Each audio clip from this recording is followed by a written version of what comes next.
Bhagavate Vasudevaya. Om Namo Bhagavate Vasudevaya. Om Namo Bhagavate Vasudevaya.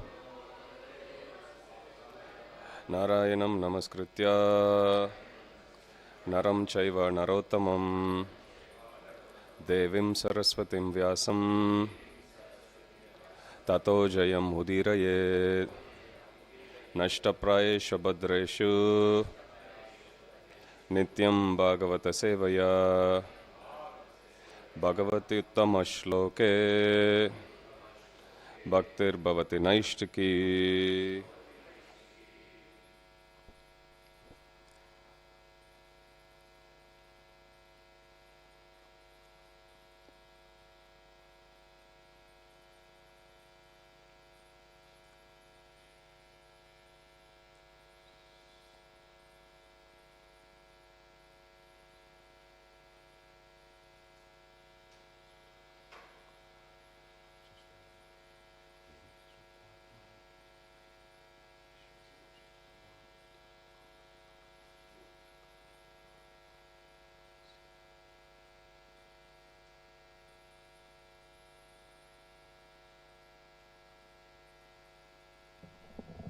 Reading from Srimad Bhagavatam, Canto 4,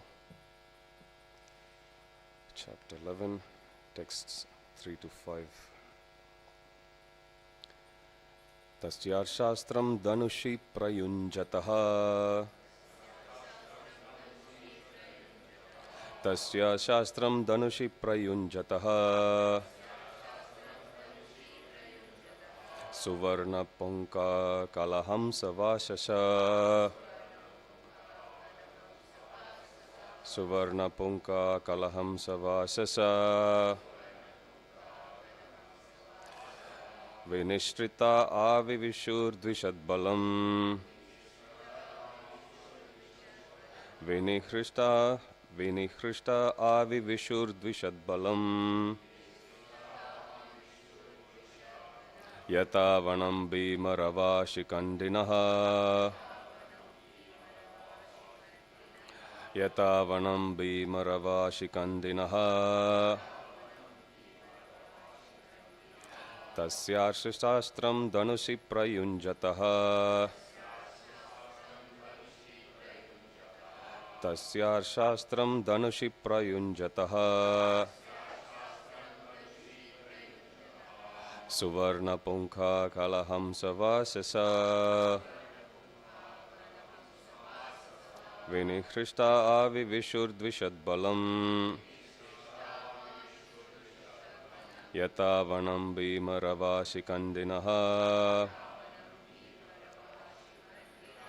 Tasyar Shastram Danushi Prayunjataha. Suvarna Punkha Kalahamsa Vasasa. Vinihrishtha Avivishur Dvishadbalam. Yata Vanam Bhimaravashikandinaha.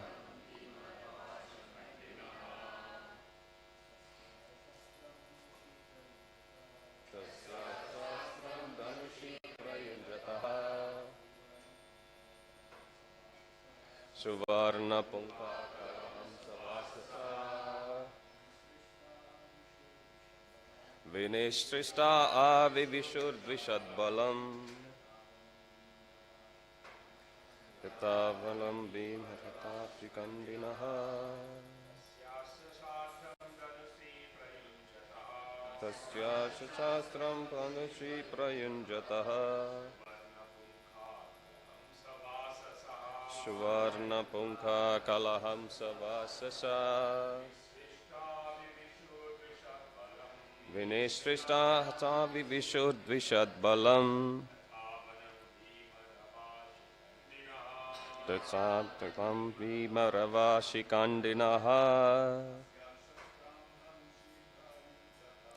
Tasyar Shastram Danushi Prayunjataha. Suvarna Punkha Kalahamsa Vasasa. Vinishkrishta avivishurdvishadbalam Yata vanam bhimaravashikandinaha. Mataji's.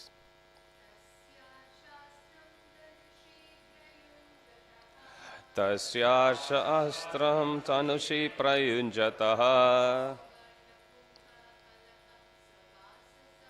Suvarna punkha kalaham savasasaha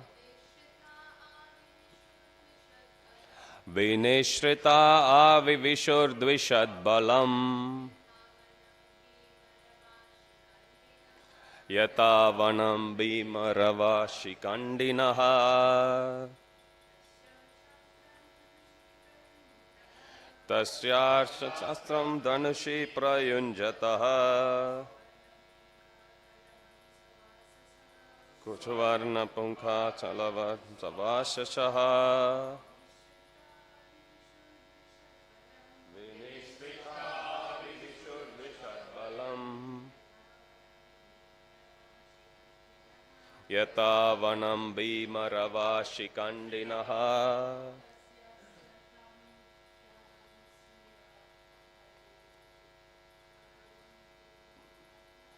Tasyarsa shastram dhanushi prayunjataha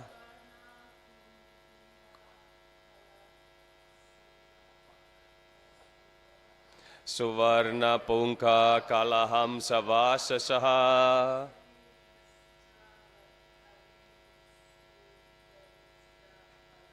Vinishrita avivishurdvishadbalam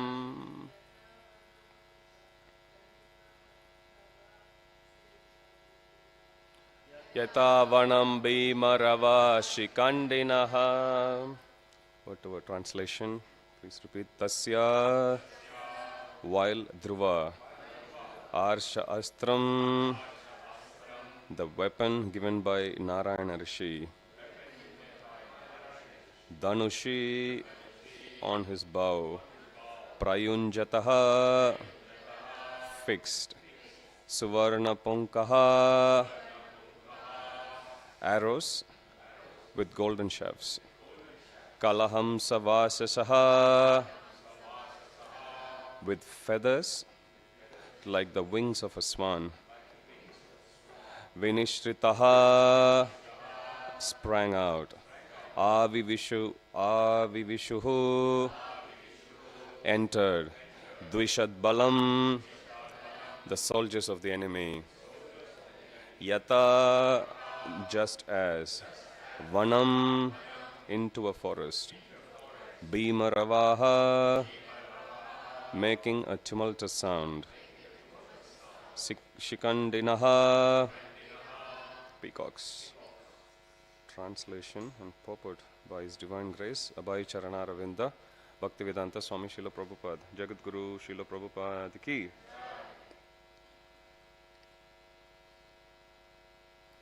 Even as Dhruva Maharaj fixed the weapon made by Narayana Rishi onto his bow, arrows with golden shafts and feathers like the wings of a swan flew out from it.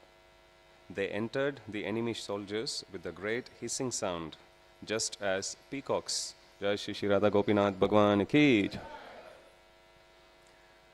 They entered the enemy soldiers with a great hissing sound, just as peacocks entered a forest with tumultuous crowing. There's no purport for the next two verses. I'll continue to read. Taistigmadarai pradane shili mukair hitaistata punya jana upadrutaha tam abhya davan kupita udayudaha suparnam unnada fana ivahayaha. Those sharp arrows dismayed the enemy soldiers, who became almost unconscious. But various yakshas on the battlefield, in a rage against Dhruva Maharaj, somehow or other collected their weapons and attacked. Just as serpents agitated by Garuda rushed towards Garuda with upraised hoots, all the yaksha soldiers prepared to overcome Dhruva Maharaj with their upraised weapons.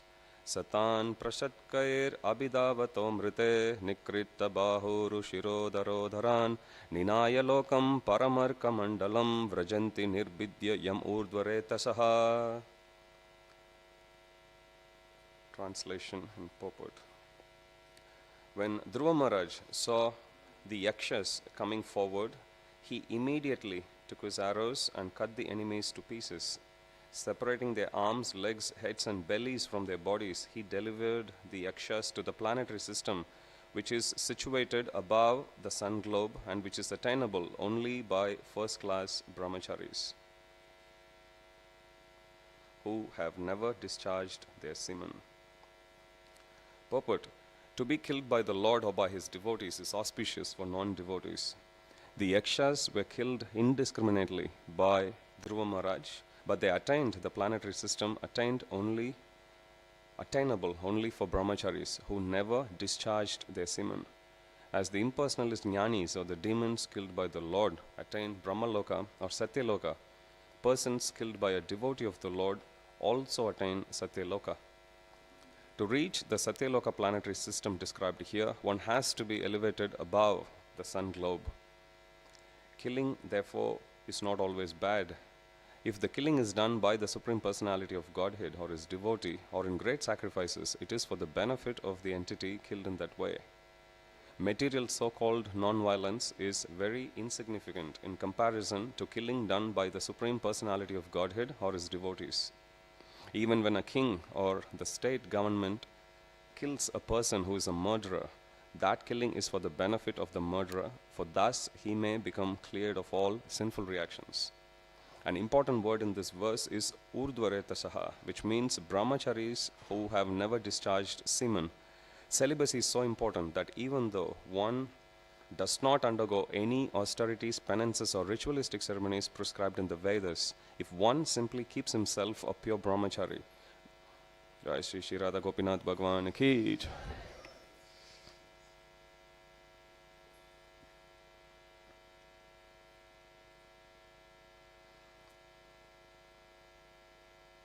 Celibacy is so important that even though one does not undergo any austerities, penances, or ritualistic ceremonies prescribed in the Vedas, if one simply keeps himself a pure brahmachari, not discharging his semen, the result is that after death he goes to the Satyaloka.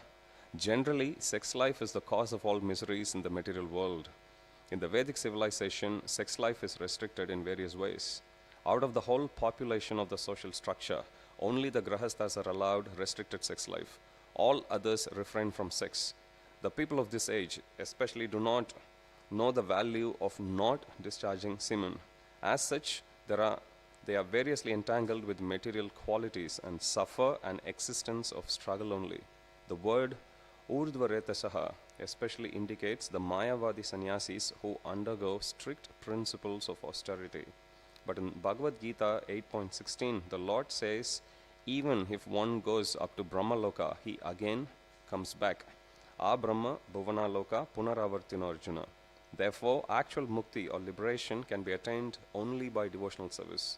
Because by devotional service, one can go above Brahmaloka or to the spiritual world, wherefrom he never comes back. Mayavadi sannyasis are very proud of becoming liberated, but actual liberation is not possible unless one is in touch with the Supreme Lord in devotional service. It is said, Harim vina naiva shrutim taranti. Without Krishna's mercy, no one can have liberation.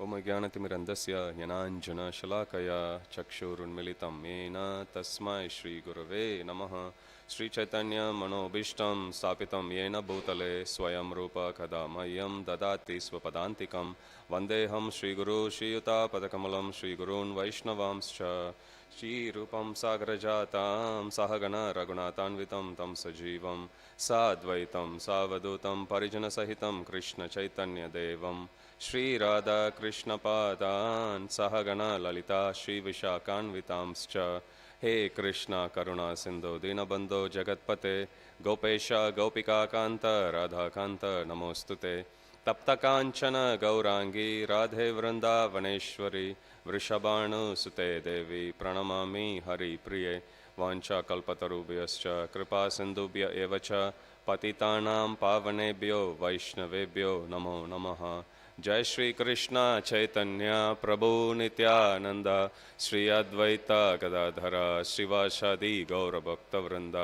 हरे कृष्णा कृष्णा कृष्णा हरे हरे, हरे राम राम राम हरे हरे। मुखं करोति वाचालं पङ्गुं लङ्घयते गिरिं यत्कृपातमहं वन्दे श्रीगुरून् दीनतारिणं परमानन्दमाधवं श्रीचैतन्य ईश्वरं। हरि ओं तत्सत्।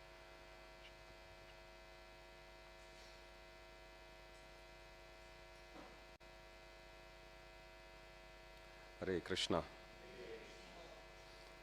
Read the translations again. Even as Dhruva Maharaj fixed the weapon made by Narayana Rishi onto his bow, arrows with golden shafts and feathers like the wings of a swan flew out from it.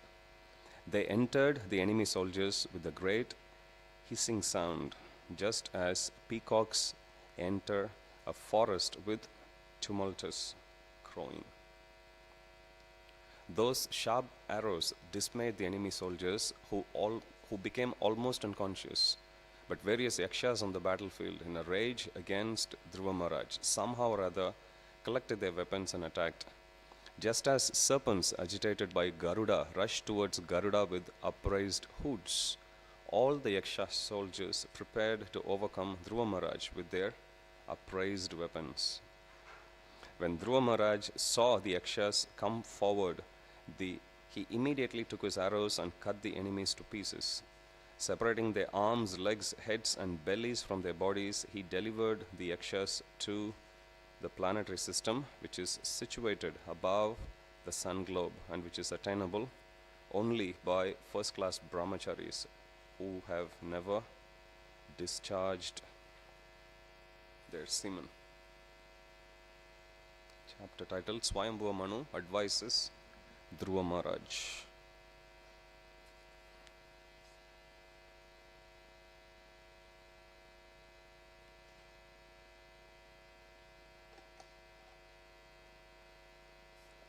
Hare Krishna.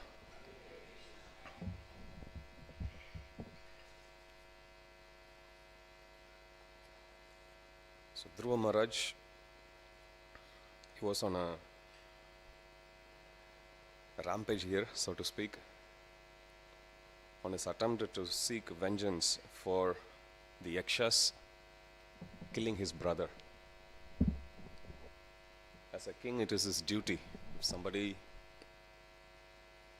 insults, in this case, they have actually physically harmed firstly, it is his brother, and secondly, he is also one of the citizens of his kingdom. So, as a king, it is his rightful duty to impart justice here. So when the yakshas, they realize who they are up against, they fight against Dhruva Maharaj, creating so many illusions, causing a lot of disturbance. And at this point, being advised by the sages, Dhruva Maharaj is fixing Narayanastra, the arrow that was given by Narayana Rishi. And it has a interesting description here. In today's verse, if you see, even as Dhruva Maharaj fixed the weapon made by Narayana Rishi onto his bow. Visualize it. He's taking one arrow and fixing it in the bow. He hasn't released it yet. Even as he fixed the weapon made by Narayana Rishi onto his bow, arrows with golden shafts and feathers like the wings of the swan flew from it. The arrow isn't released, but there are other subservient arrows that are already going out, attacking them, even before he releases the main weapon.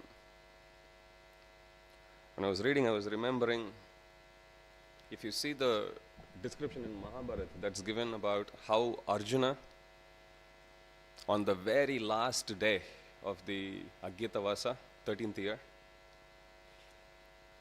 he goes and wages war, or rather fights back the Kurus single-handedly.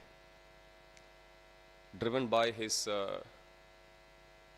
charioteer, Bhuminjaya, who is brother of Uttara. So he stands there. Initially it was Bhuminjaya who is supposed to fight. He gets scared and he runs away. Arjuna, still in his incognito form as Brahmanala, he goes, catches him, tries to advise him that you are the Kshatriya here, you are supposed to fight, don't run away.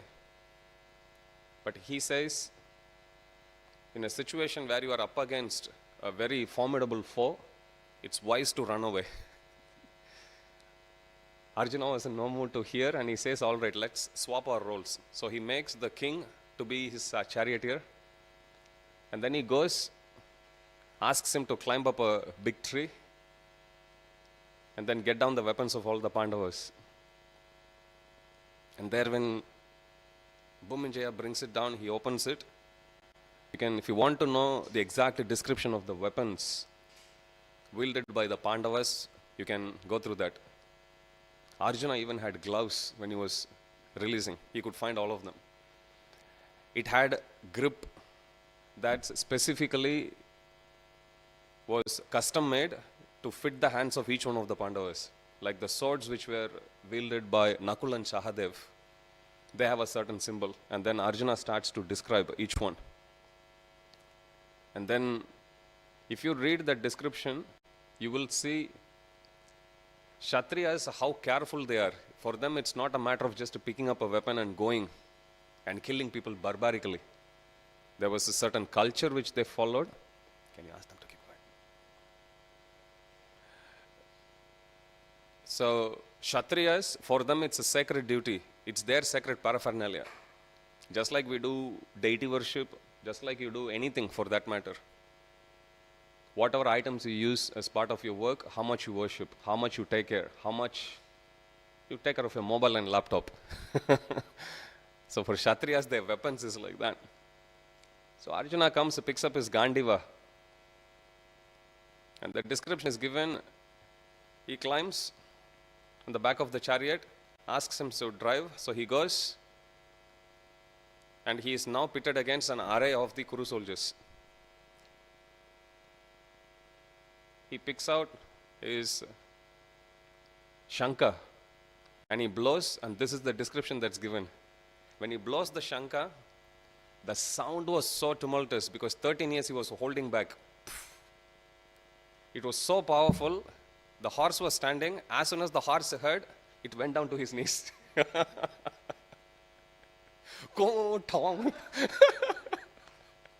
And when it went down to his knees, Bhuminjaya wasn't prepared. Bhuminjaya was thrown out of the chariot. He rolls on the ground. So here you can see a description of one astra. He hasn't even released. He is just bringing out. All the servant arrows, they were like, thank you, my lord. And they are starting to attack straight away, even before being released. And the effect of those servant arrows is given here. Those sharp arrows dismayed the enemy soldiers. This is not even Narayanastra yet, who became almost unconscious.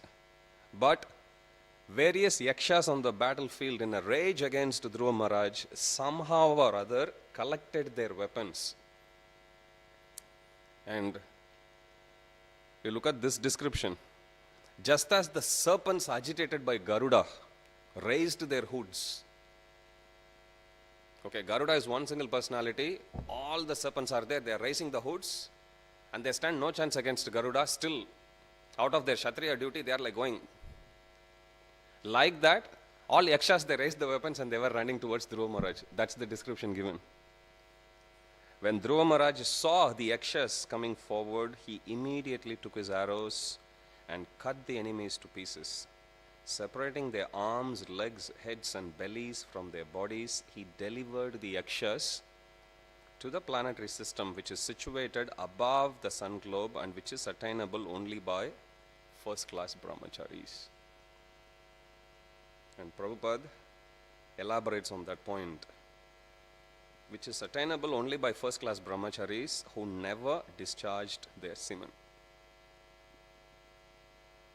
Prabhupada first he mentions about the planetary system that is given here, which is situated above the sun globe.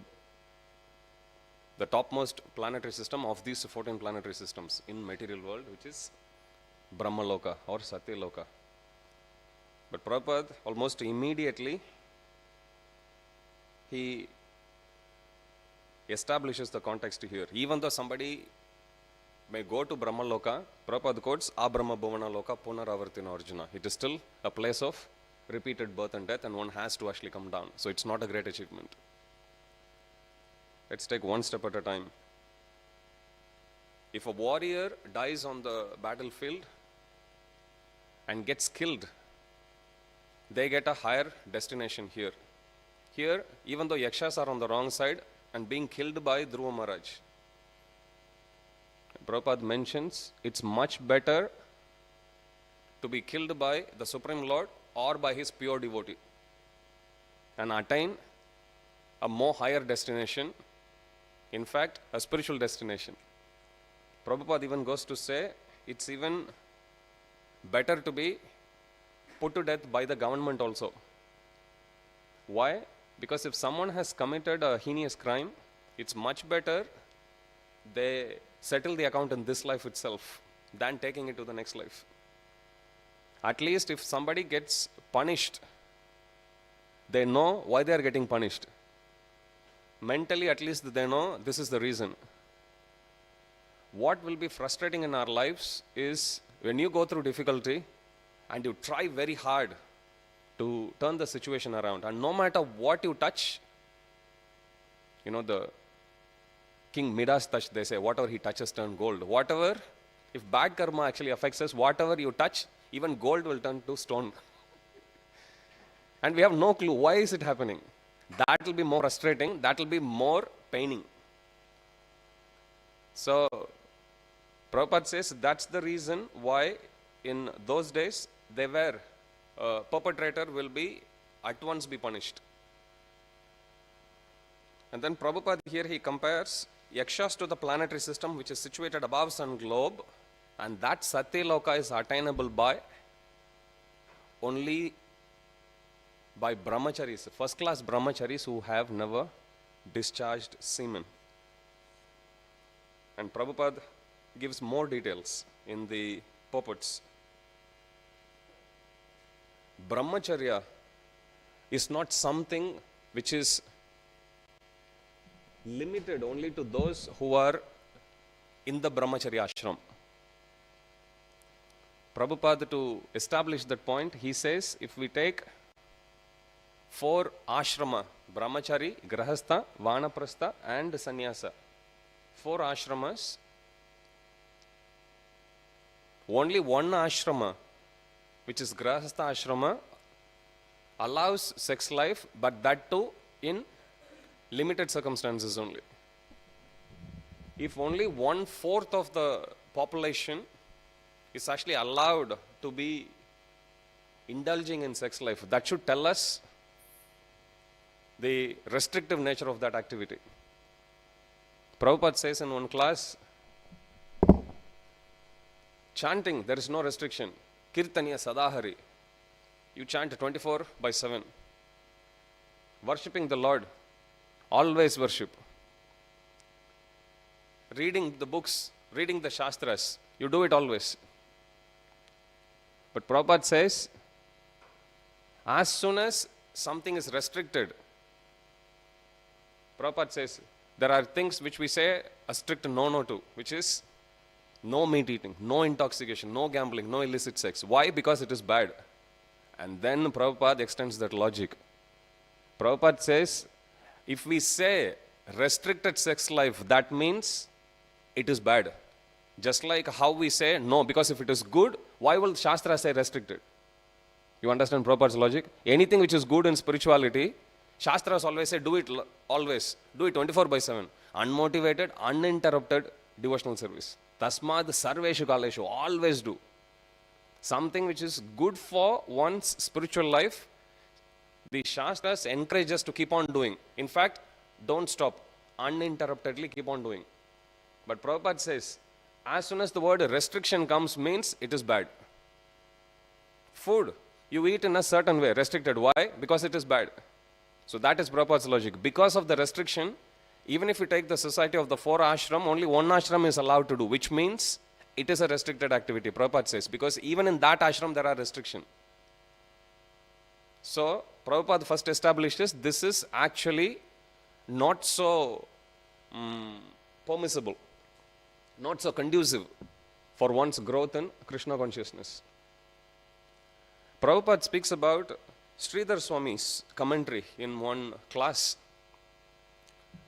quoting Sridhar Swami's words, which Sridhar Swami quotes from the Shastra on the Ajamila's pastime.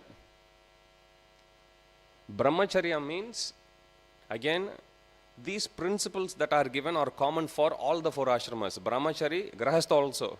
Restricted sex life means, what will you do outside of that restricted sex life? There are principles there. It's the same universal principles that applies equally for all the 4 ashramas, for both the sexes also. It's not only for males or only for females, it's for both. The principle there is, Prabhupada quotes from Sridhar Swami, Brahmacharya, the principle or the practice of Brahmacharya involves 8 aspects. Smaranam, Kirtanam, Keli, Prekshanam, Guhya Bhashanam, Sankalpo, Adyavasayascha, Kriya Nivrittirevacha. Smaranam means Brahmacharya involves not thinking about the person, member of the opposite sex. That's the first. Brahmacharya doesn't mean just abstain from sex life. That's just one of the 8 stages. Even that restriction is given, the specifics of that restriction is given. One should not even think, that's what it means. Smaranam, that's the first aspect. One should not think, if somebody is practicing Brahmacharya in the other 3 ashramas, if somebody is practicing Brahmacharya even inside Grahastha ashrama, then these 8 aspects are involved. Smaranam, one should not think of the other member of the other sex as the object of enjoyment. Kirtanam, one should not talk unnecessarily with the member of the opposite sex. Principles apply to both the sexes. Smaranam, Kirtanam, Keli. Keli means dallying. Very jovial talks, casual talks, loose talks. Smaranam, Kirtanam, Keli, Prekshanam, looking lustfully at the other member. Guhya Bhashanam, talking intimately with the other person. Sankalpo, making an attempt, making a resolution, yes, I'm going to engage in sex life. And having that conviction in the thought. Adyavasayascha, starting to endeavor. Kriya Nivrittirevacha, actually engaging in sexual intercourse. Brahmacharya means it has to stop at Dhyayata Visyan Pumsa, from that first stage itself. Karmana, Manasa, Vacha, Sarva Vastashu Sarvada, Sarvatra Maituna Tyago, Brahmacharyam Prachakshate. The principle of Brahmacharya means to abstain from sexual indulgence, not just physically. That's only karmana. Manasa, in mind also. Vacha, in words also. Karmana, Manasa, Vacha. Sarva Vastashu Sarvada means in all place, time and circumstances. So when we see descriptions of Urdhva-retasa, whenever this word Urdhva-retasa comes, Prabhupada always writes about brahmacharis not discharging semen, brahmacharis raising the semen through the Urdhva Nadi all the way to the brain. Prabhupada talks about that. How many of you have come across that in the purports of Prabhupada? Urdhva-retasa, this word. Always. So here, Prabhupada gives more detail. Why? Generally because people are not properly trained, understanding about the signs of sex life. People overindulge in this. Songs, poetries, videos, Once, Prabhupada, he was given a magazine, a famous magazine. Prabhupada went through that, and then Prabhupada says, it's just eating, meeting, sleeping, defending. Why are they making this useless literature? And then one devotee tells Prabhupada, making sex literature is such a big business. Prabhupada laughs and he says, sex is something which all the living entities know by instinct. Nobody has to teach anyone about it. So Prabhupada laughs it off, saying this whole civilization is meant simply to push one towards indulging more in sex life. And here Prabhupada mentions about semen. Many places Prabhupada mentions virya. The sexual fluid is so powerful that you can create a human out of it. Can you believe? That's how powerful it is. But why is the discharge of semen always discouraged? Prabhupada writes, if you see Mohini Avatar, there is a book called Laghu Bhagavatamrita. There is Srimad Bhagavatam, Bhagavata Puran. Srimad Bhagavata Puran has 12 cantos, 18 books. Srila Sanatana Goswami Pad, he felt Kali Yuga people, 18 books, they may run away, so he condensed that into 3 books. Brihad Bhagavatamrita. But then Rupa Goswami, who is his brother, he felt Kali Yuga people, even 3 books, they stand no chance. So he wrote one book called Laghu Bhagavatamrita. Laghu Bhagavatamrita speaks about only the 6 different types of avatars: Purusha Avatar, Guna Avatar, Leela Avatar, Sakti Avatar, Manvantar Avatar, and Yuga Avatar. And in that book, if you go, the description of each avatars are given, the description of the timeline of each of the avatars are given there. Recently I was talking to one devotee, I was even sharing it in the Bhagavatam class. If you read the timeline, you will find it very, very interesting. Like Balaji, we say he appeared one Kali Yuga before, one cycle of Kali Yuga before, or one cycle of Chaturayuga before. We are in current cycle of Satya, Treta, Dwapara, Kali. We are in Kali Yuga, previous Kali Yuga, which means 4 yugas, 4 point. Tirupati temple is at least 4.32 million years old. But you take Lord Ram, it's even more interesting. Lord Ram came, normally we say he came in Treta Yuga, right? But Lord Ram didn't come in this Treta Yuga. Lord Ram came in the Treta Yuga 4 Chaturayugas before. That means Ayodhya must be at least 16 million years old. And it's still called by the same name. So if you read that, interestingly, I was reading, and in one place it's actually given about Mohini Murti. Mohini Murti appeared twice. And I was just curious. Mohini Murti appeared twice, and I was reading. First time he appeared, Supreme Lord as Vishnu, he appeared to take the nectar and to distribute it to the demigods. And after this whole pastime finished, in fact, during the Samudra Mandan Leela, in the very beginning, Lord Shiva comes. When the poison comes out, he comes and drinks it. And then Lord Shiva takes a break. He goes to meditation again.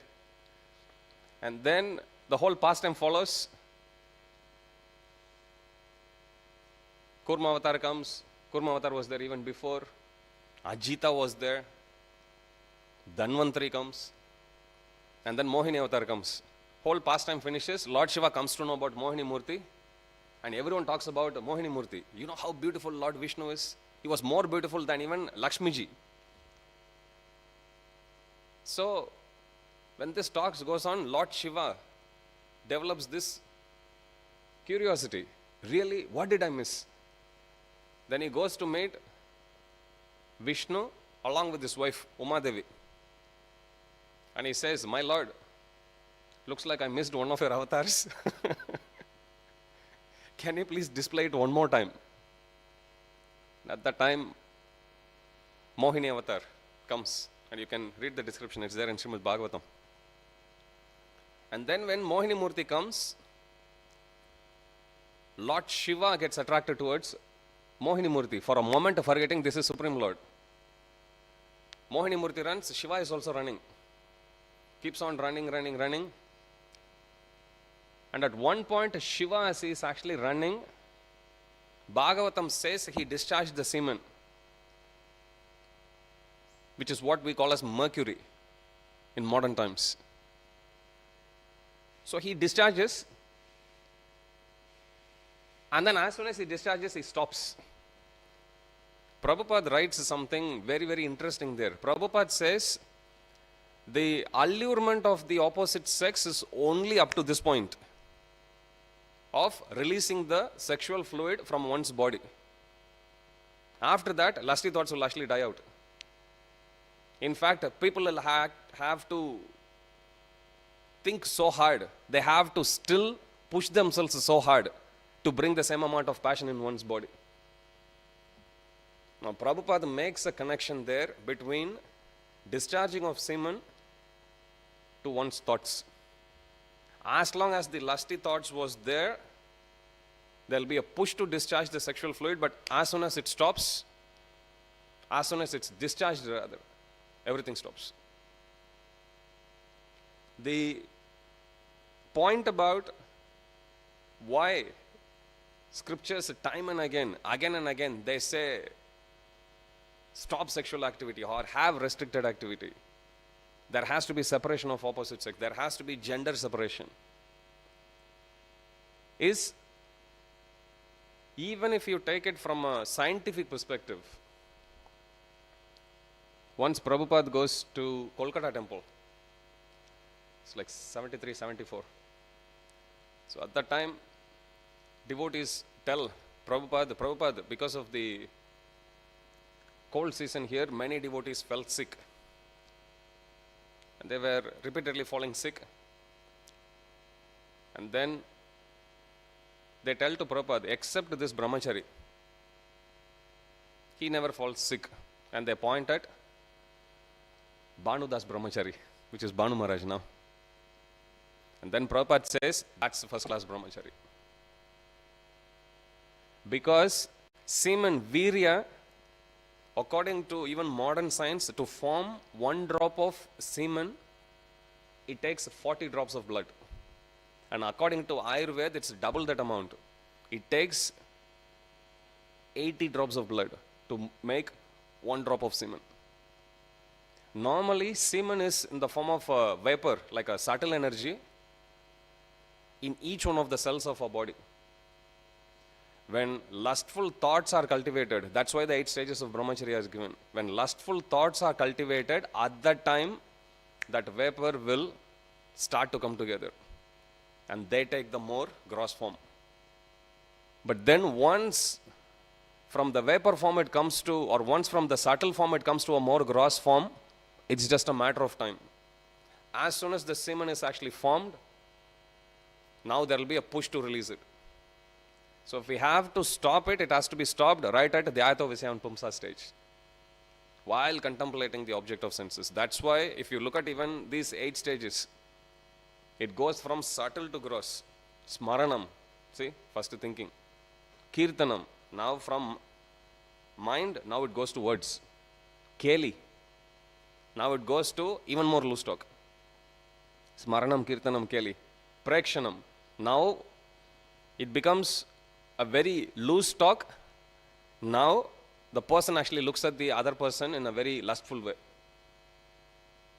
Guhya Bhashanam, with that wrong intention, they now start to talk intimately. Sankalpa, now they make the resolve. Yes, I have to do. Adyavasayascha, now they actually start to make efforts. Kriya Nirvrittirevacha, finally they indulge in it. The food which we actually eat, it gets converted into 7 different substances or dhatu it's given. Ayurveda explains that when we eat the food, we chew, swallow. Through the esophagus, it goes to stomach. And then from there, it then goes to the intestines, and then it nourishes the body. But the food that we actually eat,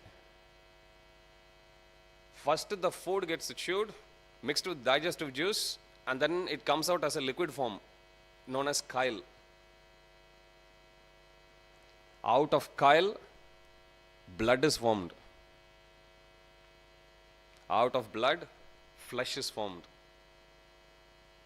Out of flesh, fat.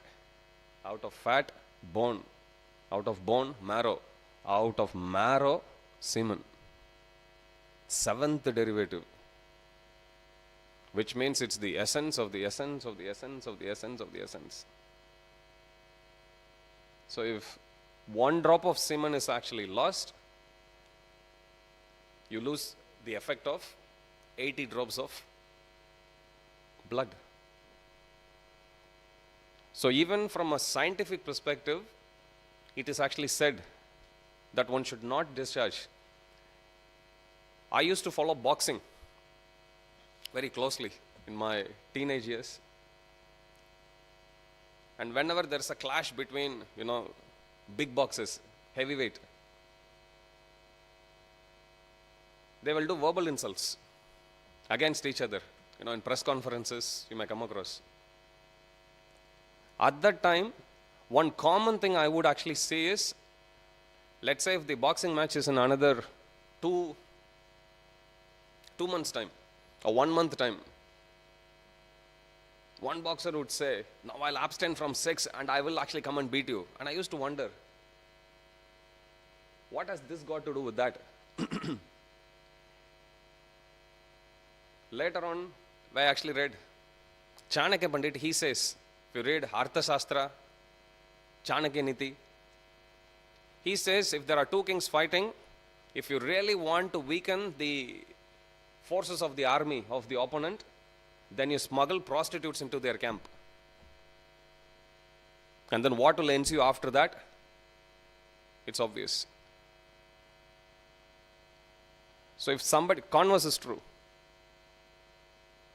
Prabhupada very happily recollects one incident when Prabhupada was actually traveling by flight. One Christian pastor tells to Prabhupada, Swamiji, what are you doing to all these boys and girls? Their face look bright. Prabhupada, he lands in the destination, comes to give Bhagavatam class, and Prabhupada mentions about that in Bhagavatam class. Then Prabhupada says, because you are all following this process very sincerely, taking up this process of Krishna consciousness seriously, and without getting unnecessarily attracted towards the opposite sex, the effect of that is for all to see. Giriraj Maharaj recollects one instance when one devotee came to Prabhupada and tells to Prabhupada, Prabhupada, we have the best Lord, Supreme Personality of Godhead. We have the best philosophy. But still, why devotees? Why there are still so much disturbance in our movement? This is in 70s. And Prabhupada says there is only one reason. Too much unnecessary mixing of sannyasis and brahmacharis with the opposite sex. Again, converse is also true. In one place Prabhupada says, for man, woman is Maya, and for woman, man is Maya. So here Prabhupada mentions, even though the impersonalists, they practice this, they elevate themselves to go to the platform of Satyaloka, still it's not good enough. Why? They will fall. And Prabhupada touches on this verse, Muktir hitva anyata rupam swarupena vyavastitihi. How does it go? Nirodhasya anusayanam atmana saha shaktibihi muktir hitva anyata rupam swarupena vyavastiti. Nirodha means when the living entity, along with all his gross and subtle body especially, enters into the body of Mahavishnu. That's known as Nirodha. Atmana Sahashakti means, Atmana here refers to soul, Sahashakti means along with all the mind and intelligence and ego, which the living entity had acquired after coming into this material realm. So that's known as Nirodha. But then Mukti, what is Mukti? Muktir Hitva Anyata Rupam. When the living entity gives up, Anyata Rupam means forms, physical form. Muktir Hitva means to give up. Muktir Hitva Anyata Rupam means when the soul gives up taking any other gross and subtle body. At the time of death, if we quit only the gross body, we will take birth again. If at the time of death we quit both the gross body as well as the subtle body, then we get liberated, right? So Muktir Hitva Anyata Rupam. When the soul gives up, Anyata Rupam means all gross and subtle forms. This is only one half of it. And that's what Prabhupada says here. Mayavadis, they only know the first half, one half. Confucius says a little learning is a dangerous thing. If one thinks I can just quit this, that's a great achievement. It's not a great achievement. Yet. Muktir Hitva Anyata Rupam, second half, or what makes Mukti complete is Swarupena Vyavastiti. When one living entity quits gross and subtle body, comes out of that, goes to spiritual world, and gets engaged in the service of the Supreme Lord. Yet Pada Pankaja Palasa Vilasa Bhaktya Karmashrayam Gratitam Udgratayanta Santa Tadvanna Rikta Matayo Yatoya Perudha Shroto Ganasta Maranam Bhajavasudevam. Yet Pada Pankaja Palasa Vilasa Bhaktya. One single word. If you read that, there is a hyphen in between each one of them. Devotees, they are able to stay fixed in spiritual platform. How? Yet Pada Pankaja Palasa Vilasa Bhaktya. By meditating on the lotus feet. Not just a lotus feet. The details is given there. Yet Pada, feet. Pankaja, lotus feet. Palasa, toes of that lotus feet. Palasa is petal in this context. If you take for lotus petal, for lotus feet, what is the petal? The beautiful toes of Radha Gopinath, correct? Yet Pada Pankaja Palasa Vilasa means enjoyment. Normally, if you see a rainbow, you feel very happy. Wow, I spotted a rainbow. Like that, when you come in front of Radha Gopinath, you look at their lotus feet. I saw the lotus feet. No, that's what it means. Vilasa means enjoyment.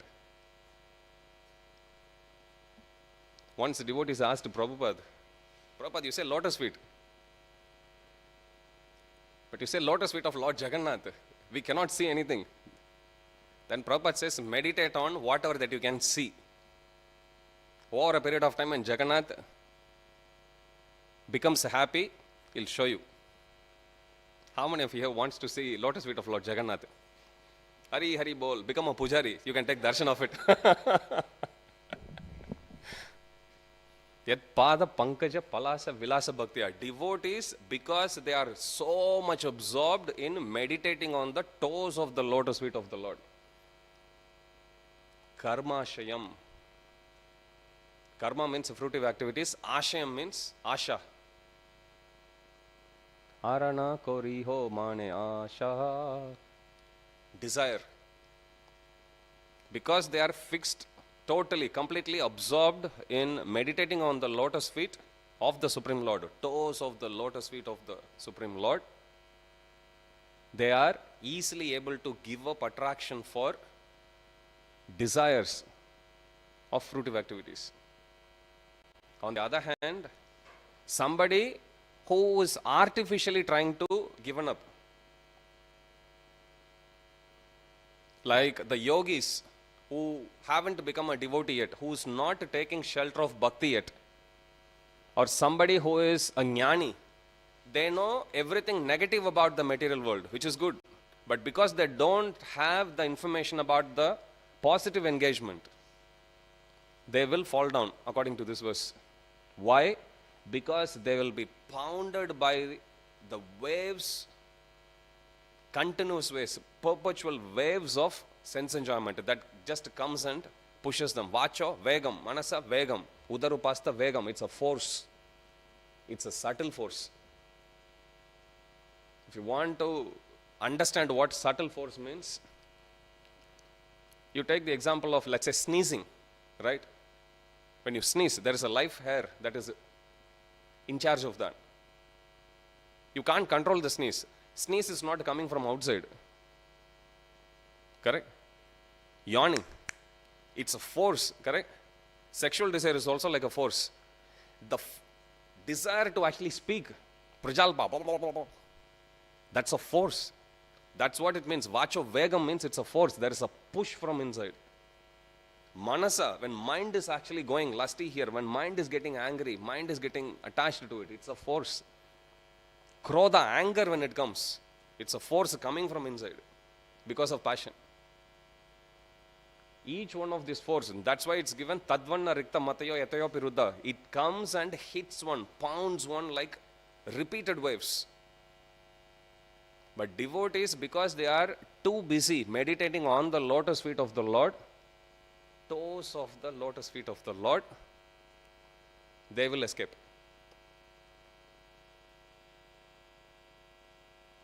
Normally they say, when submarines are there, they will actually escape the tsunami because it happens only on the surface. Likewise, they say, when there is an earthquake, normally we tend to think, what will happen to people who are under the tunnel? They say it's safe because they are actually below that layer.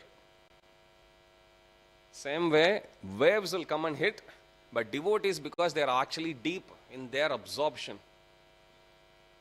If you go to Sri Vaishnava Sampradaya, there are 12 main acharyas. They are known as alvars. Alvars means one who is totally absorbed, totally, deeply absorbed in the pastimes of the Supreme Lord. That's what alvar means. So pure devotees, they are totally deep in their meditation, totally deep in their commitment in serving the lotus feet of the Lord. Hasham harer avanatakilo lokativra sokashru shagara visoshna matyudaram sammohanaya rachitam nijamaya yasva brumandalam munikrite makaradvijasya. When devotees come in front of Sri Radha Gopinath, they look at the beautiful smile, Hasham harer, smile, and they pay obeisances. And by doing obeisances, Sokashru Shagaram Visoshanam Atyudaram, the ocean of tears that is caused by the pain of material existence. How many of you can relate to this? You take the tears, from childhood, whatever pain you have gone through, have you seen Tom and Jerry? Sometimes, sometime when Tom is upset, he'll cry. But to make the viewer understand how much it is actually painful, it will catch the water that's coming out of its tears and it will water the plant with that.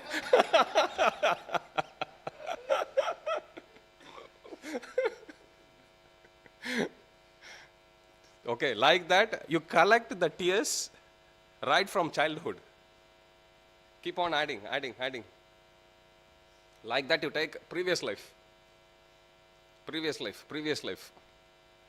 you think there is a possibility to make a big ocean out of it? How many of you are convinced? Why previous life, Prabhuji? Hasam harer avanatakila loka tivra soka ashru sagaram.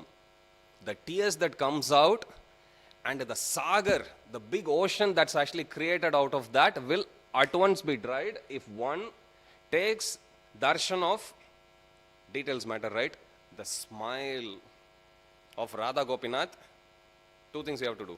You take darshan of the smile and you see, wow, to that smile, I'll pay obeisances. And you pay obeisance to that particular smile it's given. Hasham harer, avanatakila loka tivra sokashru sagaram, visoshanam ati udaram. If you do that, what will Krishna do is, Gopinath will smile at you, he'll smile at that ocean. Why does Gopinath have to even smile? When Arjuna comes, if you read the first canto of Srimad Bhagavatam, Arjuna goes to Dwaraka. And one fine morning when Yudhishthir wakes up, he sees all evil omens around. And then he worries, what's happening? Arjuna has also gone, many months have passed by, he hasn't come back, what's happening? And suddenly Arjuna comes in his chariot, comes crying, beating his chest, falls at the feet of Yudhishthir Maharaj. Yudhishthir Maharaj picks him up and he asks him, did you break the principles? Arjuna never breaks the principles. That's why the very word Arjuna means man of pure white deeds. Arjuna has never committed a sin. The very name Arjuna means the man of clean deeds. Arjuna has 10 different names in Mahabharata. Vijaya, Dhananjaya, Pandava, you will come across, Partha, Bibhatsu, Jishnu, Kiriti. Arjuna has never done any sins. But Yudhishthir Maharaj, as a matter of questioning, because Yudhishthir Maharaj is also disturbed now. Already I saw omens, now he is also crying, what has happened? Then at that time when Arjuna tells about Krishna's departure, he says this, that Supreme Lord by whose mere glance the lifetime of my enemies got reduced in the battlefield of Kurukshetra, he has departed. When Arjuna was actually shooting the arrows in Kurukshetra war, what Arjuna witnesses, he reveals at that time. He says, if somebody comes, if their lifespan is, they are going to die in another 50 years, Krishna will just look, really? Like that?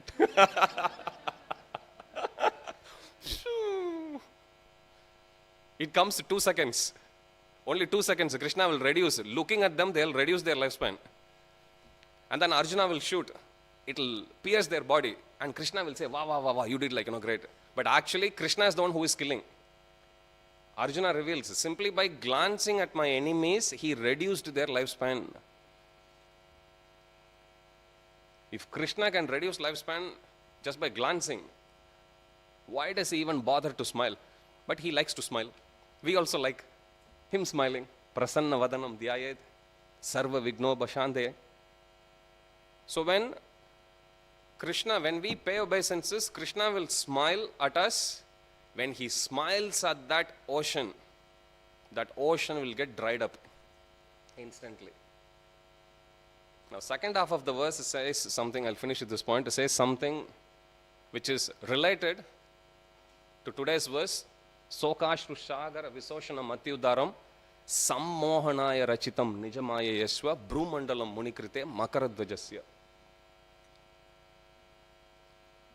You see these eyebrows that we have, there are like rows of hairs here, right? In one place, Uddhava, he glorifies about the eyebrows of the Supreme Lord. That if Krishna wants to destroy this world, he just needs to increase the lines of his eyebrows, which means he has to just do like that. Gone. Because Shiva meditates on his eyebrows. As soon as he sees that, Shiva starts to dance and then the whole Mahapralaya will happen. That's on the destruction side. But here this particular verse says, Brumandalam Munikrite Makaradvajasya. Krishna manifested his eyebrow specifically to favor the devotees. The yogis, because they don't have information about Krishna, they try to artificially stop their desires for sense enjoyment. And because of being pounded by waves again and again and again and again, at some point they'll fall. Inevitably they'll fall. On the other hand, devotees, because they are meditating on the eyebrows of the Supreme Lord, And Bhaktivinoda Thakur also writes commentary on this. Simply by meditating on the eyebrows of the Supreme Lord, the devotees, they control their sexual desire. So if we feel lusty, we simply need to look at the eyebrows of Radha Gopinath. Bhrumandalam means eyebrows. Bhrumandalam Munikrite Makaradvajasya. With this eyebrow, Krishna will conquer the sex god. That's the details that's given. If we meditate on the eyebrow, just like when we look at the darshan of the smile, yes, and then you pay obeisances to that smile of the Lord, Lord will smile and the ocean of tears of material existence will get dried up immediately. Similarly, if we take darshan of the eyebrows of the Lord, pay obeisances to that eyebrow of the Lord, then what will Krishna do? This verse says, Krishna has manifested that simply to charm the sex god. You know, it's given, I'm over time, I'll really finish with this point. That Manmada, he has this bow and 5 arrows. We can discuss some other time. He comes to, if he wants to make someone fall for the member of the opposite sex, he'll just take aim and he'll release the arrow. If he wants, let's say, a boy to fall for a girl or a girl fall for a boy, he'll just shoot the arrow. But if we take darshan of the eyebrow and we pay obeisance, this verse says, Bhrumandalam Munikrite Makaradvajasya. So when a devotee is actually doing this, Cupid, he takes the flower arrow ready to shoot. And he sees the devotee taking darshan of the eyebrows, so he will look. Now Krishna will dance with his eyebrows. Now the sex god is still holding this. He will get mesmerized. Bhrumandalam Munikrite Makaradvajasya means Krishna manifested that eyebrow to favor his devotees as well as to charm the sex god. Have you seen people actually blowing? You know, the snake goes like that. No, like that. He comes with the arrow and he's like, looking, and then he'll forget what he has to do and then he falls. So if we feel lusty, we simply have to meditate on the arched eyebrows of the Supreme Lord. Radha Gopinath's eyebrows, how many of you can see from here? You can see. Okay, very, very beautiful. So simply by meditating on them, we can overcome all this. Otherwise, there is no end to it. We can't artificially do, because the nature of the material energy is such that that wave will keep on hitting until we fall. The nature of the force of sexual passion is such that it will keep on coming, pounding you until you release the semen. There's no end to it. But if we simply shift our focus to Radha Gopinath and be engaged in their service, Prabhupada says in one place that controlling the mind, forget it. You cannot do. So you pray to Krishna, and Krishna is very powerful, he will control the mind. So we can't control the mind directly. So we pray to Radha Gopinath and Gopinath will take care of us. We pray to Radha Gopinath, I'm feeling lusty, please control, he'll control. We can't go fighting. Where do we do? If we have to fight, then we have to kill ourselves. It's not going to work. Where is it? It's very hard. Correct? So we don't even know what enemy. Why am I getting beaten? We don't know. But if we go, pray to Radha Gopinath, then they will take care. Okay, we are well over time. I won't take questions. We'll stop here. Jagat Guru Srila Prabhupada ki jai. Shri Shri Radha Gopinath Bhagwan ki jai. Shri Jagannath Baladev Subhadra Maharani ki jai. Shri Shri Gauranitai ki jai. Grantaraj Srimad Bhagavatam ki jai. Samaved Gaur Bhakta Vrinda ki jai. Nitai Gaur Premanande. All glories to the assembled devotees. All glories to the assembled devotees. All glories to the assembled devotees. All glories to Shri Shri Guru and Gauranga. All glories to Srila Prabhupada. Jagat Guru Srila Prabhupada ki